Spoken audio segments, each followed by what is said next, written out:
Hi gang, Donna here. Today's guest is recording artist Moustafa Taco. We'll be discussing his latest release, Self-Love.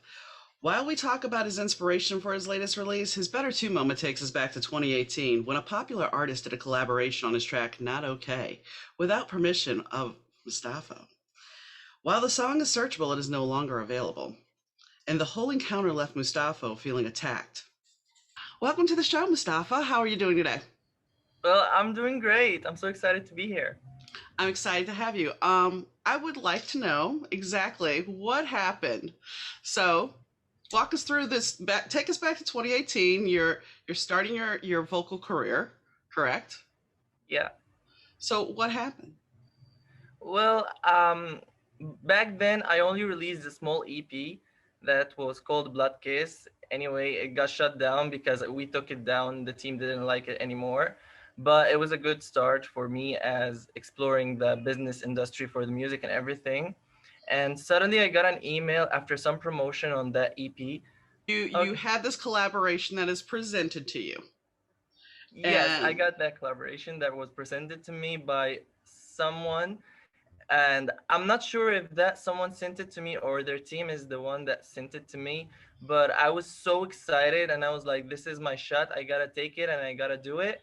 And I got the plan to do it. I did it in like 2 days recording and everything, and I sent it back, and I was waiting for any updates. There was nothing, no updates, no anything, and I was so nervous. I thought that it got canceled, but then I checked it out and I felt that it's about to be released, and I have no plan, no idea, nothing. I was feeling like on the shelf, like they say, and I felt humiliated. Like, this is not how music works. We gotta be connected, we gotta feel it, we gotta work together and know what we're gonna release, what we're gonna do. So that wasn't professional at all, and I felt like not the artist that I was before. did they have a? Did they send when they sent you the proposal to do this? Did they send you a contract or anything? Nope. Okay, so you're not even sure that this directly came who it came from, and that's good. That's fine. That's understandable. Yeah. So did the track ended up getting released? Yes, and even on the major official websites, and that was like, wow, this is crazy. I don't care anymore about that I didn't have any heads up or anything, but as long as this is officially, I'm excited for it, and this will be a good shot for me. But then I found out people calling me out names and fake and stuff, and some people started to follow me just to hate on me and to send me DMs that what the hell did you do and why did you do this and stuff, and I was feeling attacked. I didn't even respond to anyone because I felt so depressed about the moment and everything. And then the track was like 1 week later and it shut down, and I was like, what just happened? Like, seriously? So basically, people were dissing you because you collaborated with this person. Yes, because they also didn't like the process of the music, and they didn't like the lyrics, they didn't like the song at all. So they felt in a way that you were stepping away from your truth of who you are as an artist and conforming to what the other person was. Well, most of them were this person's fan base. They wasn't my fan base Understand? because I didn't have that much of a fan base by then. Understand? I mean, that happens sometimes. Fans expect a certain thing, and when something doesn't necessarily meet their expectations, then they lash out. Yeah. It's happened to many people. So the song gets taken down, and you kind of feel, I would say, depressed about this. Correct? So what happens after? What do you do after that? I mean, did you reach out and say what happened, or did they give you any explanation? Well, after that, I continued working on my music in my room. Like, let's pretend this didn't happen, and I was like, I'm gonna continue working harder and harder until I make it for real this time. And whatever happened, I don't know what that happened and why did it happen, but I don't know. I thought about that. They might have been trying to like test me or something, and they didn't get the results they needed. But I don't know. I seriously, until now, I don't know what happened. And even the people stopped DMing me and stuff. So that's what most important to me at the moment. I mean, the one thing you got to consider too is when you put yourself out there, you open yourself up to that backlash whether you want to or not. I mean, it when you put yourself in that public life, even as a singer, even if you take away the collaboration, there's still eventually with your success the eventuality of people being haters. Exactly, yeah. Haters are gonna hate always. Yeah. Well, I mean, and you know, let's look at Britney Spears for example, because you can put she was up on a high pedestal, and when she Yeah. started not being able to handle it necessarily, they tore at her. And now, of course, everybody's got the free Britney moment and movement and everything, but the fact is, she was so under stressed that they attacked and lashed out and made fun of her to tear her down. Are Yeah. you, you know, having gone through this experience, do you find that most likely if you were to gain success and notoriety, that you could handle it better? Exactly, yes. Like when people did the hashtag Free Britney, I was like, I asked myself, what was that? And when I checked the whole story, I felt so emotional and so inspired by what happened and everything. And that was like, people on social media have the permission to say what they want whenever they want, which sometimes is a disaster. Because like people suicide because of that, and people have depression because of that. And I don't like sometimes I read comments on famous people's Instagram posts, and I feel like, do people think before they post that comment? How do they just post it? Like how? I don't I know. I had a person on TikTok comment not about my content, but about my eyebrows and what color eyebrow pencil I should use. And I'm like, because it would look more natural. And my response back to them was, "These are my natural eyebrows." Sorry. I mean, it's just because you have the ability to comment on something doesn't mean you should. Yeah, And I mean, I don't think they realize how bad they can hurt somebody, and they feel empowered by stating their opinion.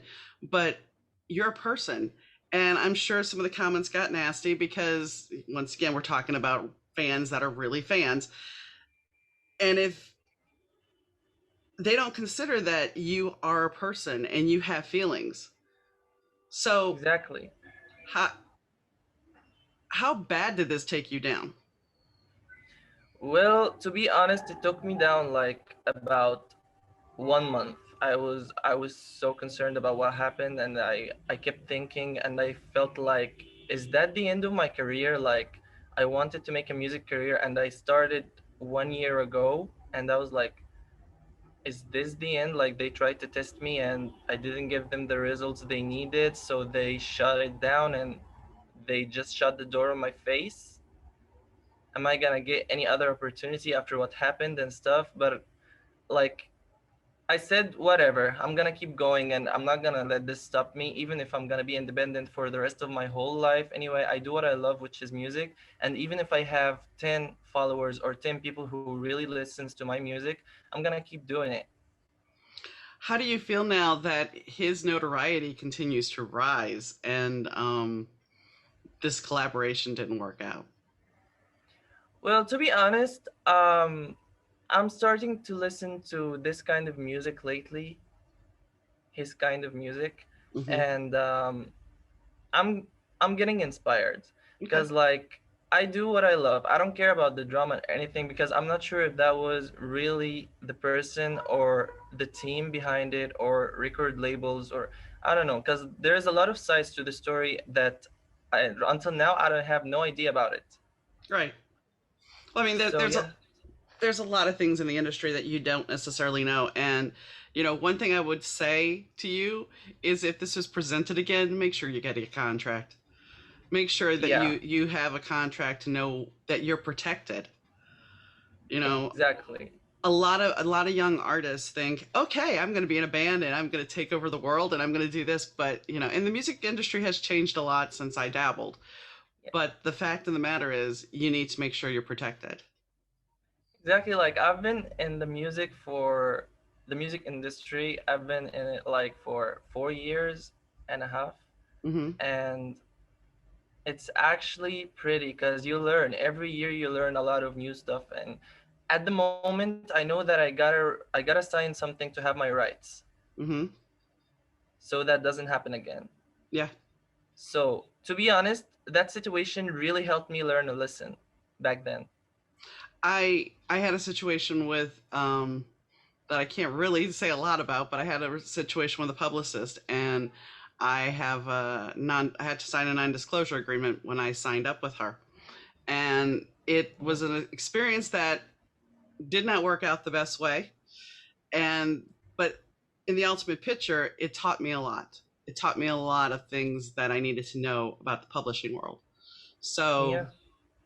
if you can look at what you went through and make it a positive, then it's a blessing.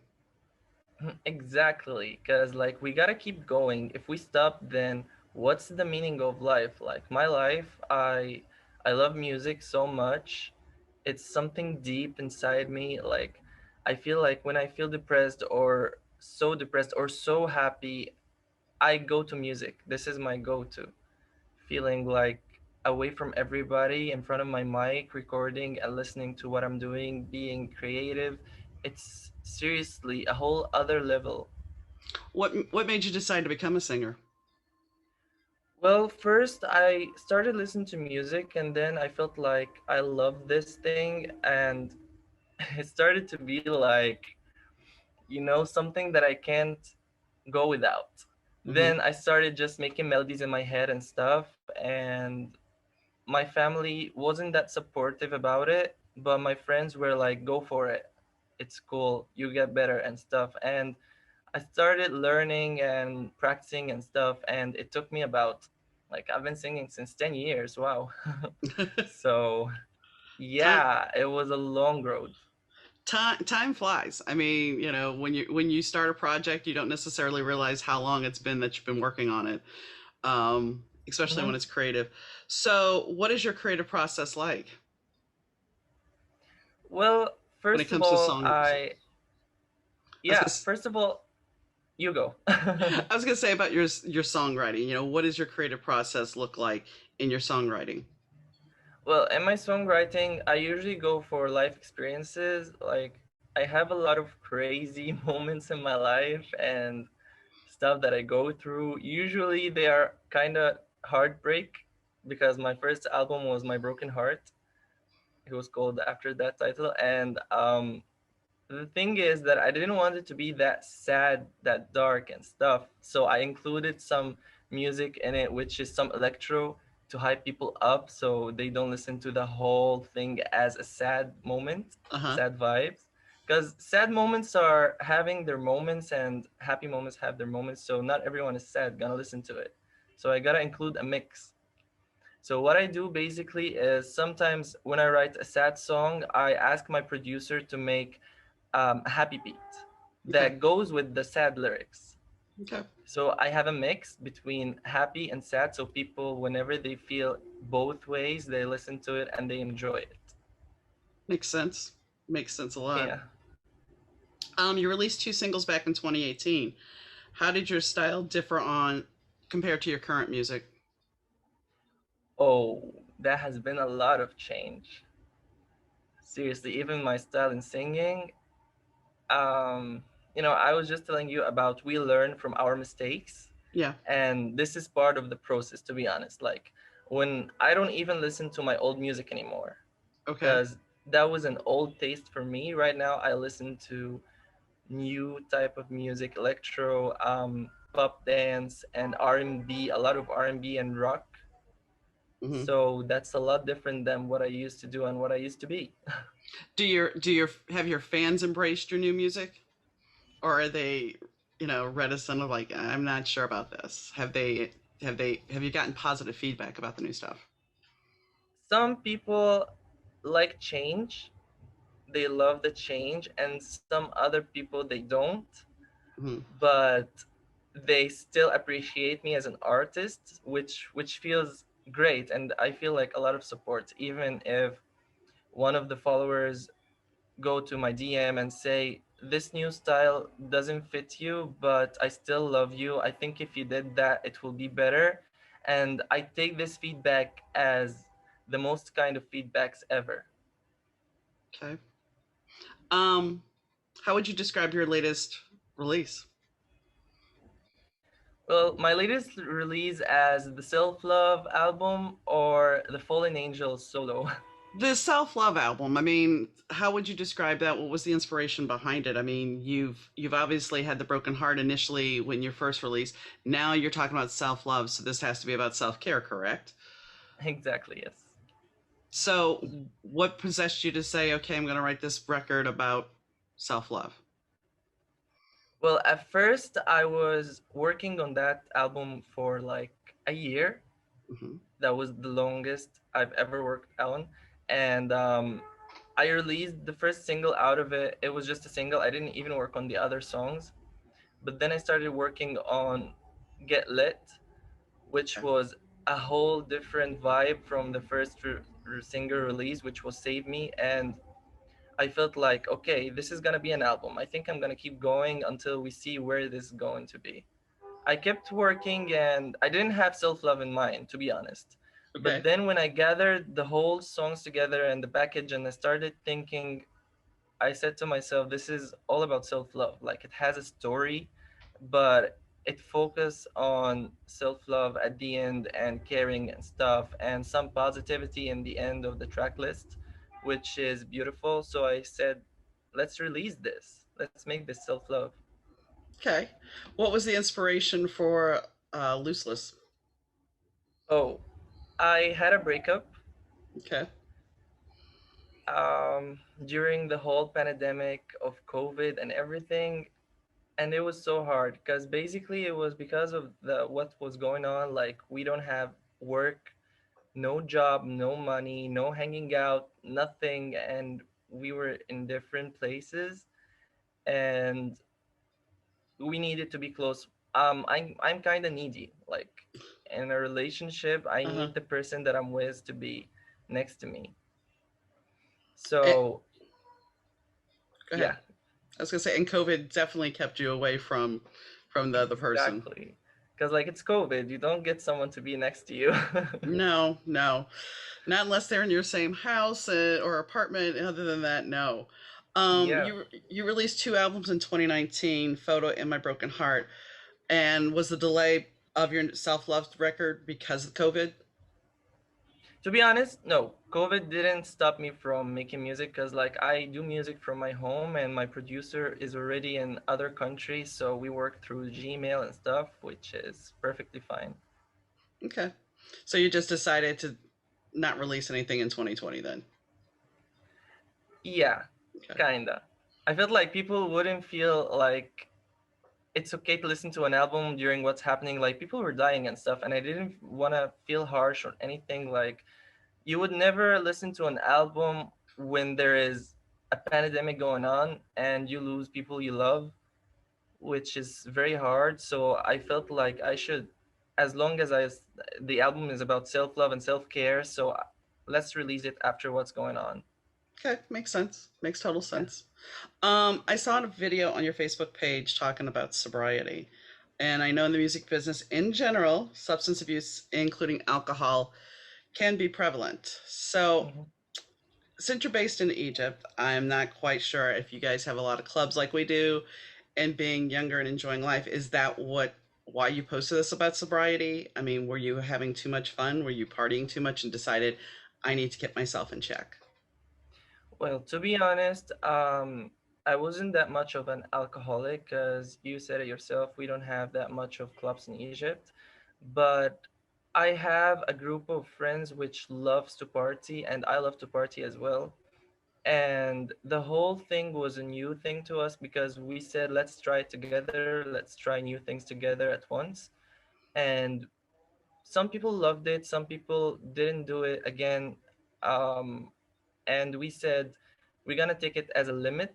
We're not gonna reach that limit until one of my best friends reached that limit and started to get addicted to it. Hmm. And he was one of my best friends. I was so worried about him. I helped him a lot and I stood next to him, and I felt nervous and worried about what's gonna happen next. So I started taking care of him and also spreading awareness about what's going on. Because, like, at this point, you don't just sit while watching what's going on. Like, that's a best friend. I gotta take care of him. Yeah. And I started talking to people that we gotta get sober, we gotta just take it slow. It's not gonna be that one day and then we're sober. No, we're gonna take it step by step, and we're gonna reach the end happy together, alive, and nobody gonna be hurt. That's it. So the friend, were you able to reel the friend back in? Thank God, right now he doesn't do it that much like he used to. He does it, but in like in weekly basis at the moment. So that's a lot less than what he was doing. I think he will be great. He will get better, I think. I'm Good. sure. So now that this record's come out, or album, how how do you see it doing? I mean, is it doing well? Are you getting a positive response from your fans? How do you think it's doing? To be honest, Self Love came out with after the corona thing and everything. I had no budget at all. Like everything is messed up at the moment financially and everything. And I didn't have that much money to promote it. But I said, like, since I released it as Self Love, I'm gonna just keep it there. So whatever that happens next with promotion, people could listen to whatever I release and the album, which is gonna be excited for people to understand what I'm going through in music at the moment. So yeah, that's it. That's it about it. What is going to be your next project, you think? Or when do you My think your next? next my next project is actually talking about everything we talked about basically today. It's going to be some kind of rock vibe. It's a new vibe for me, but it got inspired by the music that I told you about that I'm starting to listen to lately. Mm-hmm. And the song name is gonna be What You Want From Me. Basically talking about everything we talked about. The industry, the people who just DM you and start to disrespect you for something that you didn't have a big hand in, and everything back then. That's the whole song thing story. And it's also have a music video. Good. Yeah, Do you think that writing this will help you heal from it? it did. Surprisingly, it did. Because like if I'm not healed from it, I wouldn't be that confident talking about it right now. Understand. Understand. I Yeah. mean, you're putting yourself out there by talking about it. So Yeah. when is this next release happening? On the 23rd of July Okay. with So the music video. okay. It's And also gonna be as a press release. okay. So is So there going to be a whole album, or is this just going to be one track that's going to drop with the video? I'm thinking about an EP Okay. because like I'm still working on it, and I want to take the time to release everything in its time. And when I mean by its time, when I have the right budget for it, so I release it and people actually listen to it and reach new fan bases and new listeners, new audience. Because at the moment, I feel like I don't have that much of people that listens to me as I used to have before. Hmm. So yeah, I'm Do you gonna work think hard for it. do you think that is because of COVID, or do you think it's just because, or the lack of time between releases? I mean, what do you think has caused this? I think it's because of lack of time between releases. Because like I didn't get that much of time to think about what and how am I going to release that track. I felt like, okay, let's release this. Okay, let's go with this and stuff. But I didn't have that much of a budget, and I still didn't learn the whole strategy for music industry and everything. I kept learning like the past 2 months. I've been learning a lot on how to make marketing strategies for What You Want From Me, because like this track has to make it because I Right. love it. Well, and I mean, the one thing I know as an author and a podcaster, marketing is not an easy thing because the algorithms constantly change on social media. So you're always trying to work and try to put yourself out there, but you also don't want to oversaturate Exactly. and Yes.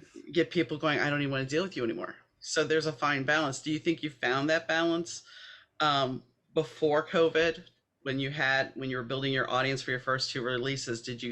Did you have that audience? Did you know how the marketing was working for you? Nope, at all. I was just singing and spamming and stuff, and I was like ruining it, to be honest. Okay. Um, so where do you see yourself? Hope. I mean, if you had a perfect vision, where would you see yourself in 5 years? Oh, oh my god. In 5 years, I don't know. To be honest, I'm also thinking about making Arabic music for the first time.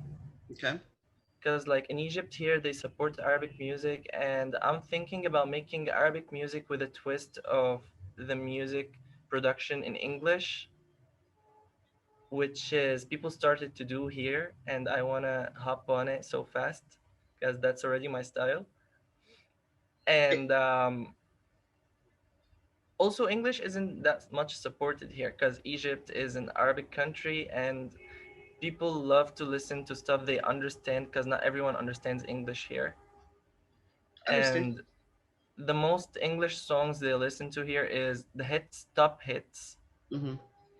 So yeah, I gotta try this. If I didn't make it in the next 5 years in the music industry in English and globally and everything, I'm gonna hop on Arabic. You know what you could do is hop on that now and let it help fund your passion. That's a great plan. Yeah, Just saying. I mean, if it pays well and you can get your name out there and build a fan base that way, and then open yourself up, you know, you that might would be great. Yeah. you might be able to launch your career better that way. Yeah, I also have a production company in Cairo. I live in Alexandria, which is kind of far from Cairo, but not that far.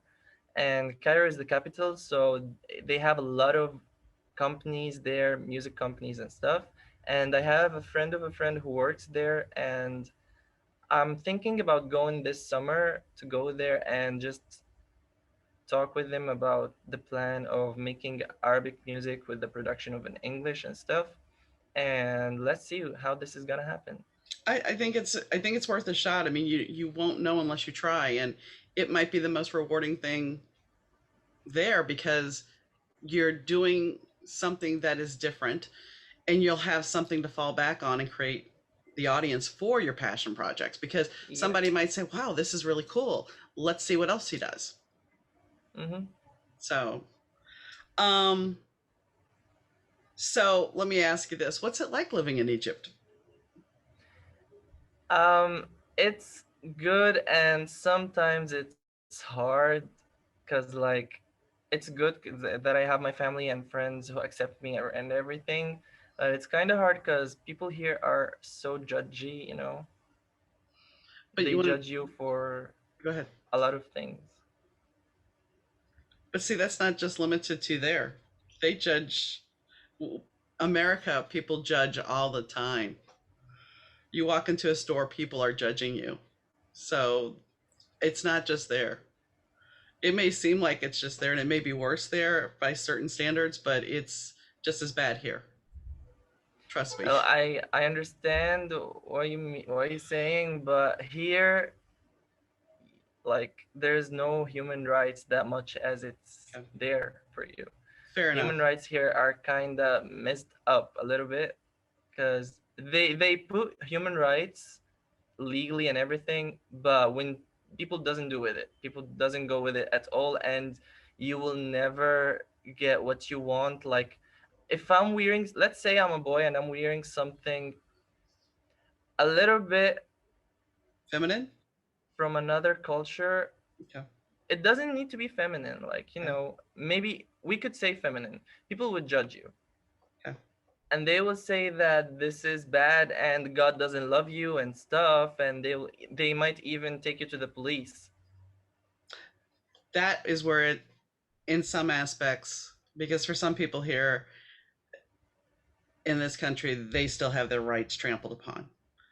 But that is something that would not happen. You're not going to go to the police for something you're wearing here. Yeah, exactly. So in Egypt, it's hard. It's harder than what's happening on the rest of the world because like you get judged by anything. So Does that make you want to, I mean, if you could do anything in the world, if you had worldwide success, would you stay in Egypt or would you decide to move? Never, Okay. Fair enough question. never. The only thing that might keep me here is my mother. Other than that, I'm leaving. But if you had enough money, you could take mom with you and it would be, a new She start. loves Egypt, Ah, unfortunately. unfortunately then.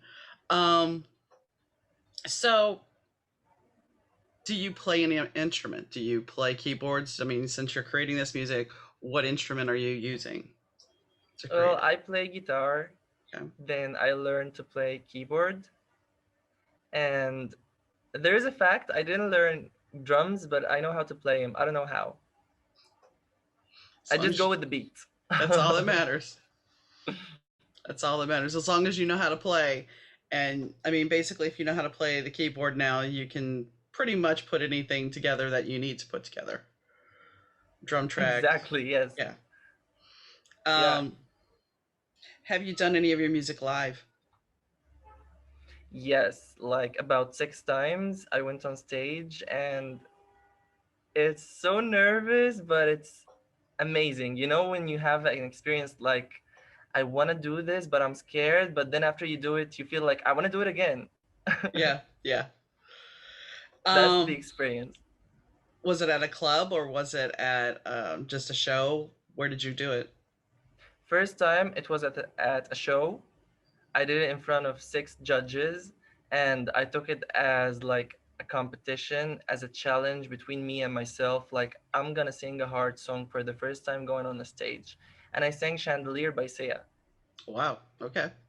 And judges were impressed, and I was so nervous. I felt like I didn't do that good. I ruined it and stuff, but people were like, hey, you were good and stuff. And that took me on another level, and I went to most of the studios here in Alexandria.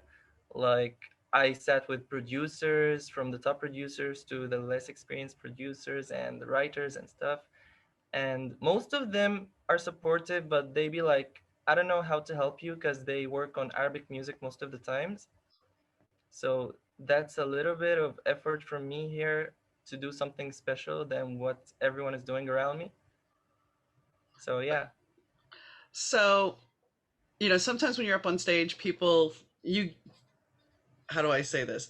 The people in the audience don't know the flaws unless Yeah. they're really obvious. And you tend to, you as a performer, and this is from personal experience too, you as a performer realize how bad you screwed something up, but nobody else notices. But you in your head are sitting there going, wow, I could have done this so Yes. much better.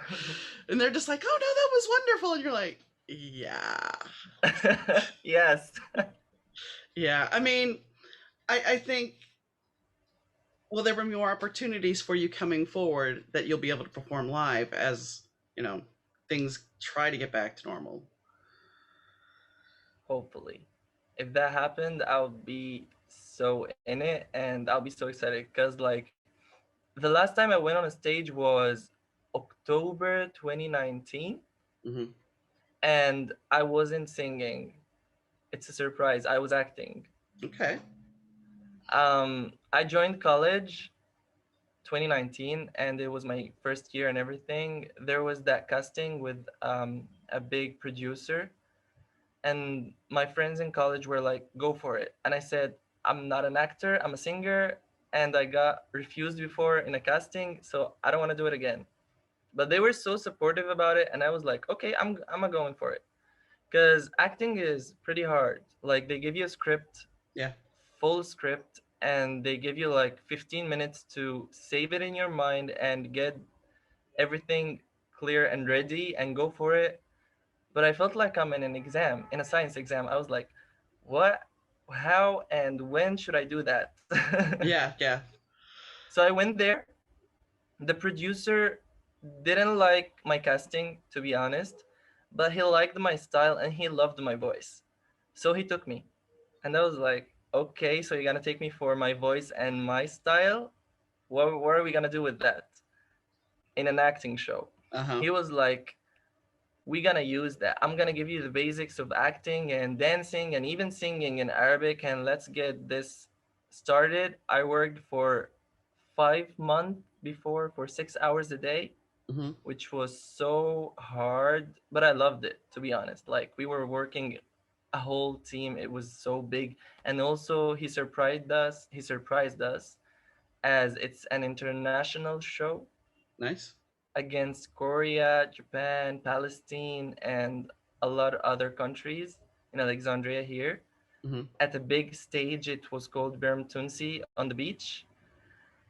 It's one of the biggest stages for acting, and we got two famous actors came to watch us and they clapped for us, and we took one prize, and it was a great experience, to be honest. Like, Nice. So, are you going to be doing more acting then too? I did some casting and I sent it here and there, but like, I do it not as I do music because my music is my priority, but acting, if it's here, it's okay. If it's not, I don't mind.